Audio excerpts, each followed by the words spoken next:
This is NBA TV's NBA Action.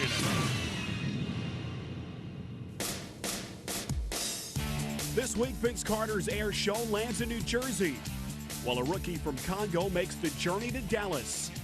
Plus, the Denver Nuggets turn to a new leader in Michael Cooper. We'll profile Hall of Famer Clyde Drexler and bring you the top 10 plays of the week. Look out! Oh, my! You can see that coming. Get out of the way, orange shirts. Get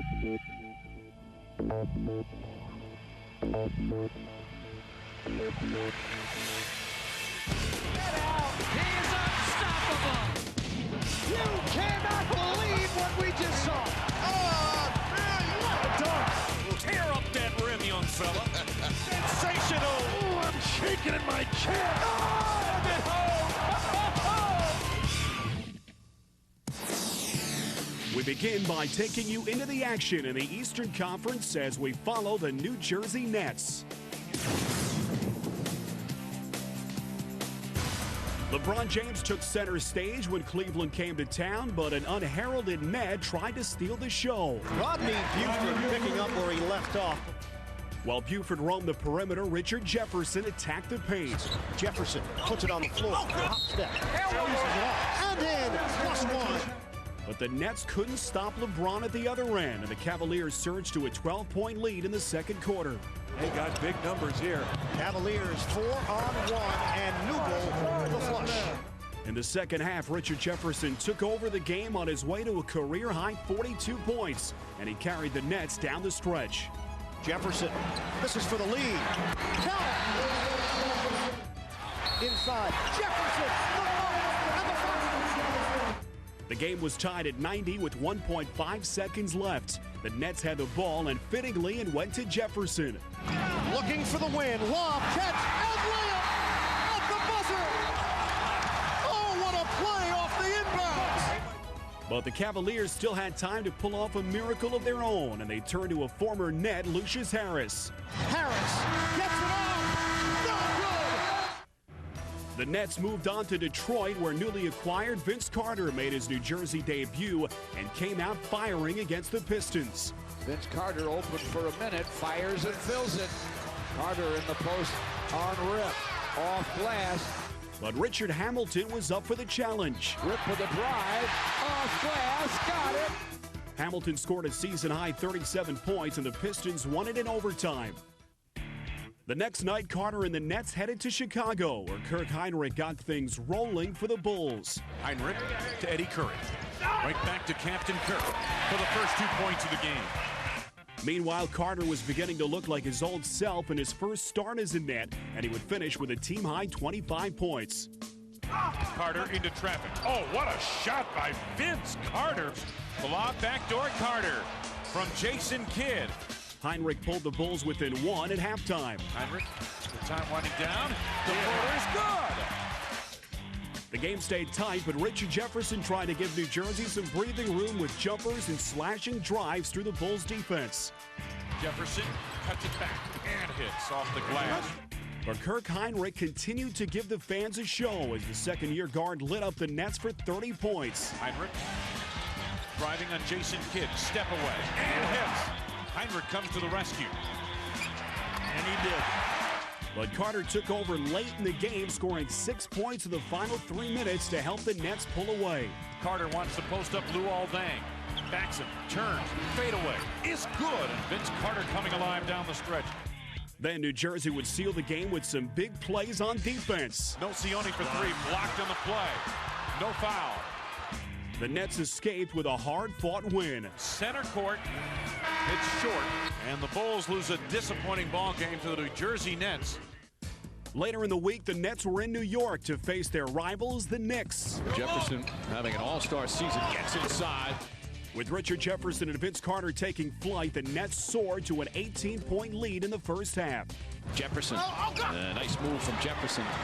In the third quarter, Stephon Marbury tried to bring the Knicks back. Beautiful move from Stephon Marbury. But New York never got closer than 5 the rest of the way as Jason Kidd had the Nets attack in high gear, whether he was dishing to his teammates or taking it right through the Knicks himself. Kidd on the drive, no help whatsoever.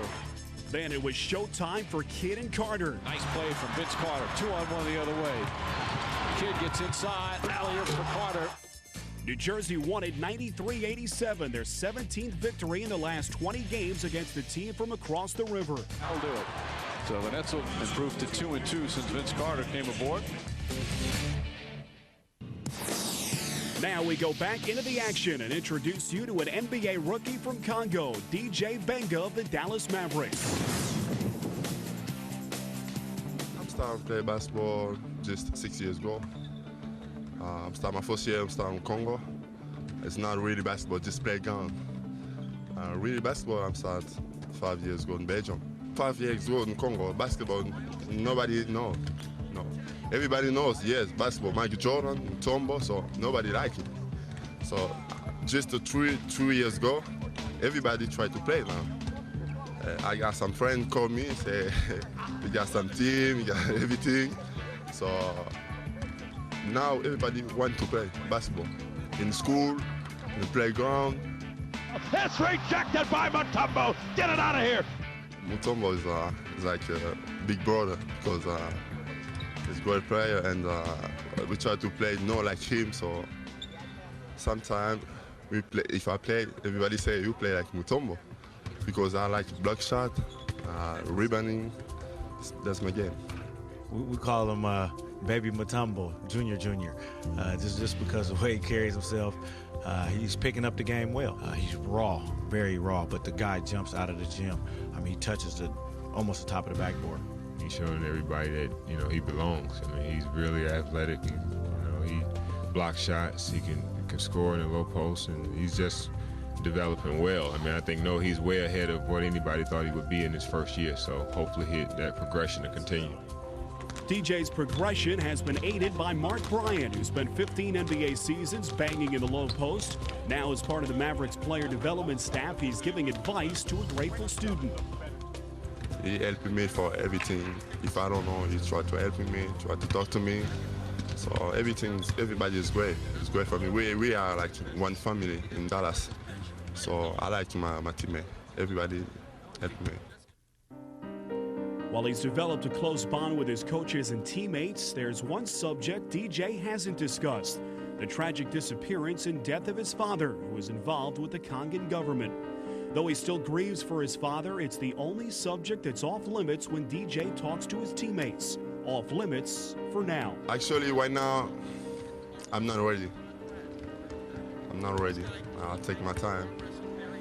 I'm not ready.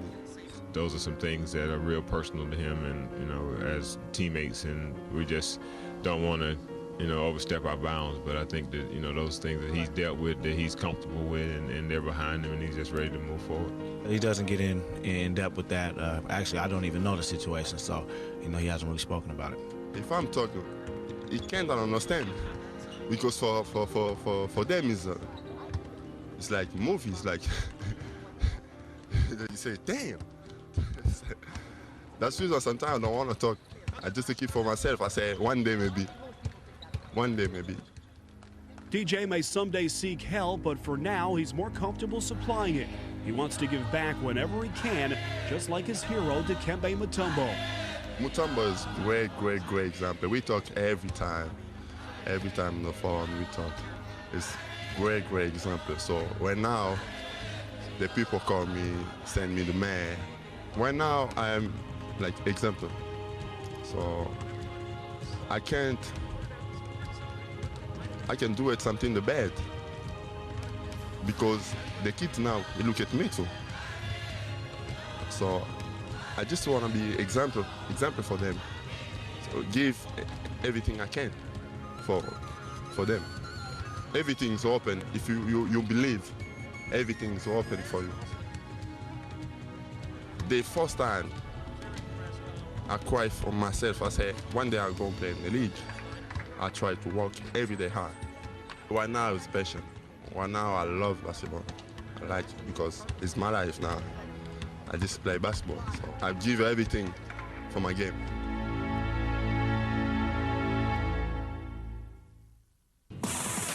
Time now to log on to NBA.com, where we begin with news of the latest coaching change.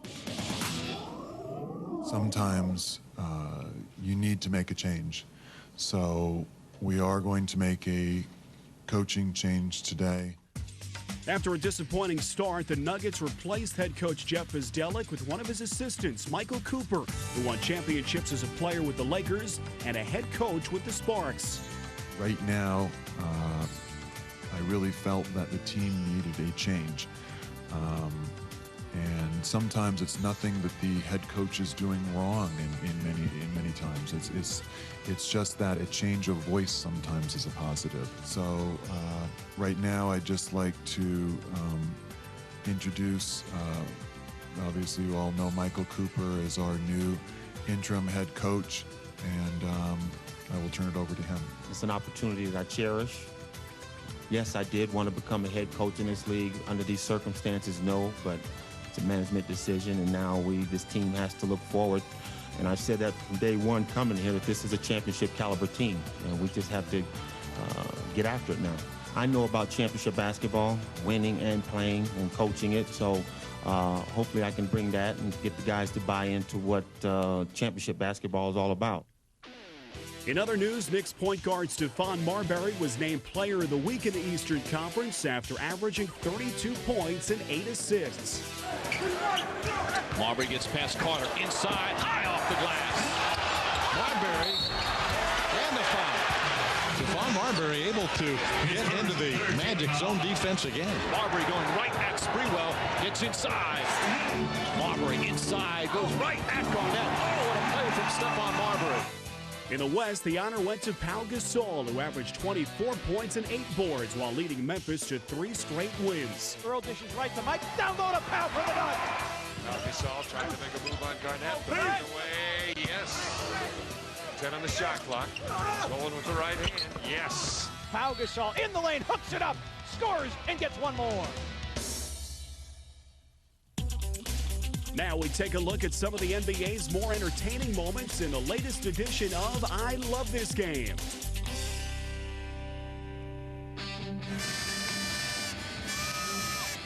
Everyone was letting loose to welcome in the new year, and no one made more noise than Dwayne Wade. Wade with the recovery. Here's Wade with a beautiful ball. Oh, Dwayne Wade takes it to the rim. Stolen away by Wade. 2-on-1 with Damon Jones. Put it high and put it down. Meanwhile, Jerry Stackhouse was demonstrating one of his unsung talents. Oh, say, can you see? And say, did you see some of these spectacular plays? Great for Alston, a beautiful pass to Araujo. Hughes. Oh, that was pretty. Drew Gooden behind the back into the rack. The Pistons-Celtics game had some hair-raising moments, including this block by Lindsey Hunter. Down the floor, Boston. Here comes Allen again. Oh, yeah! Lindsey Hunter says, pound that one, baby! And Hunter's teammate, Tayshaun Prince, was swatting away some shots as well. Oh, the rejection by Prince. The fans in Denver were feeling pretty good, that is, until they watched Nene go in and try to dunk. Oh, nice spin move, and he blows the dunk. But other players managed to find a way to finish. Good pass. Maggette will score and get fouled. Peterson slicing, driving, and flipped up a wild reverse. Now that deserves a huge kidding me. Oh my goodness, we have seen everything tonight. Knight, top of the key. Lob pass on the backdoor cut, and looping it up and in is Wallace. The open man on the baseline. Prince! Oh, that was sick with the nasty! That was an NBA facial! Now an NBA great who became a Hall of Famer in 2004, Clyde the Glide Drexler, in this week's Timeout. During his 15 seasons in the NBA, Clyde Drexler compiled an impressive resume that was filled with personal accomplishments and team glory. It all added up to a magnificent career, one that will ensure Clyde's rightful place in NBA history. My goal was to be a professional basketball player, and to be considered one of the top 50 in the history of the game is a phenomenal honor. I think it's something that You know, when you put your best foot forward and you have good intentions, I think good things happen. Good things were expected out of Clyde when he entered the league in 1983, and the NBA's newest high flyer did not disappoint. Drexler motoring all the way. Oh! What's the price of admission? Drexler. You go back and you look at some of the things he did. Those were just incredible physical feats. I mean, I had a lot of talks with Clyde, and I said, you know, there are some times when there are two big guys back there where maybe you can't go in there. He looked at me shocked. I take what I want. Drexler, he's open. He's At times during his career, it seemed like Clyde's incredible highlights overshadowed the things that really drove him in the game of basketball. The thing that was most interesting about Clyde was not his athleticism that was obvious, but it was his desire to win. I don't think that anyone really understood how much he disliked losing. Drexler's talent and fierce competitiveness helped make the Trailblazers championship contenders. And in his 7th season, Clyde led Portland into the 1990 NBA Finals, only to lose to their more experienced opponents, the defending champion Detroit Pistons. There would be even more frustration for the Trailblazers the following year as they fell short of their goal once again, this time losing to Magic Johnson and the Los Angeles Lakers in the Western Conference Finals. The Lakers win 4 games to 2, ending Portland's bid for a dream season here tonight. Portland regrouped and returned to the NBA Finals in 1992. Awaiting Clyde was the ultimate challenge in the form of his closest counterpart, Michael Jordan. Michael plays the same position that I play, and for years we'd battled. And for me, competition is what I thrive on. In this marquee matchup between the league's 2 premier guards, Clyde made a bold statement, but it was Michael who had the final word. 3 again! Oh! Michael's good again! Oh my goodness! When you think about being the best team in the world and you're that close to it, it's tough, and those are opportunities that you may never get again. Portland's title hopes faded as the team built around Drexler was dismantled. Clyde now faced the reality that he might finish his career without a championship ring. But he would receive another chance in 1995 when the Trailblazers traded him to the Houston Rockets. And going back to Houston, the place where I grew up, where I went to college and all my family's there, that was like going home. When the trade actually went through, it was hard to believe because in the back of my mind, I knew that something special was going to occur. And from the moment he stepped onto the court as a Rocket, Drexler was clearly on a mission. Here's Drexler on the run. Oh! Drexler! Kelly sees Drexler underneath. Oh, he passes to Chucky Brown for the slam. Yeah, look at the drive. There it is. There it is. There it is. There it is. Drexler wins it. There it is. Drexler wins it. Heading into the playoffs, Clyde continued to give the defending champs a much-needed boost. He was playing terrific ball for us. He had a terrific playoff series. Utah, he had a terrific series.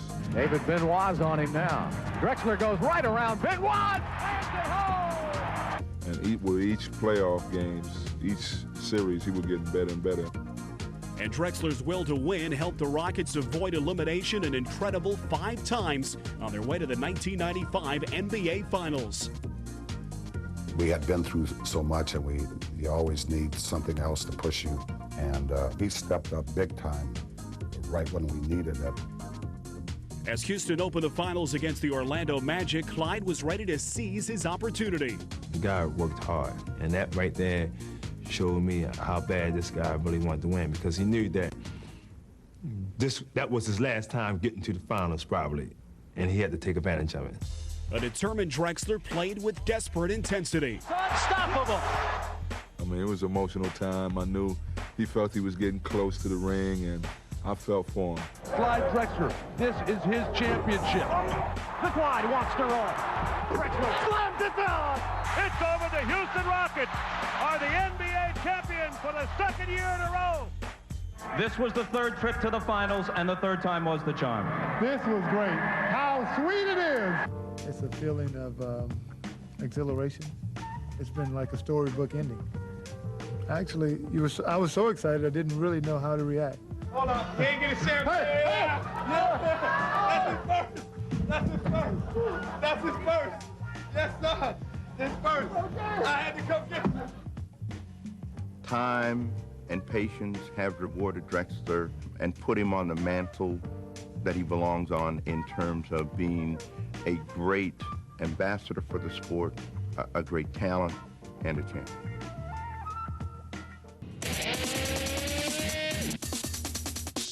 Time now for the top 10 plays of the week in our NBA TV countdown. At number 10 is the Nets' Jason Kidd with a gift for his new teammate Vince Carter. Kidd gets inside, alley-oop for Carter off the backboard. That's a backboard pass by Kidd. You don't see that too often. At 9, it's Kobe Bryant driving baseline and jamming in reverse. Kobe attacks the basket, hammers it home. Kobe says, you think that was sweet. Wait till you see what I do to hell. Oh, that's nice. And at number 8 is Houston's Tracy McGrady with a driving dunk of his own. Back to the rack with a backward dunk. Oh, baby. At number 7, once again, it's New Jersey's Kidd to Carter connection. Leads it for Kidd. Lob, Carter, reverse. Oh, Vince Carter climbed the invisible ladder. At number 6, it's Anderson Varejão rocking the house in Cleveland. Varejão to the basket for the dunk. My goodness gracious. Somebody stop him. Coming in at number 5 is Miami's rising superstar, Dwayne Wade. A Shaq's teammate with the Lakers. Look out! Oh, my! Cleared for takeoff. Dwayne Wade flying through the sky with a smashing conclusion. He got to the launching pad. In at number 4 is a super slam from the Sonics' Antonio Daniels. Delk penetrates, turns it over, look out. Antonio Daniels throws it down and is fouled hard by Tyronn Lue. That's his signature dunk. At number 3, this time Anderson Varejão gets turned away by Josh Smith. To Varejão, and it's rejected by Josh Smith. He took a dunk away and left Varejão flat on his back. At number 2 is the Kings' Kevin Martin, putting it behind the back and through the legs. Behind the back pass, Sangala. Oh, if you don't like that, you don't like NBA basketball. And at number 1, it's Dwayne Wade doing the impossible once again. Goliath went out with 4 personal fouls. Oh, he's unbelievable. Dwayne Wade will make you jump for joy, won't he? They are buzzing here in Miami and every corner of the world. When you watch Dwayne Wade, he is spectacular. That's our show for this week. Thanks for watching. Last week, fans on NBA.com agreed with us that this follow slam by Denver's Kenyon Martin was the #1 play of the week, and it's certainly worth another look. Remember, you can vote for your favorite play all season long by logging on to the league's official website, NBA.com. I'm Spiro Dedes for NBA TV's NBA Action. See you next week.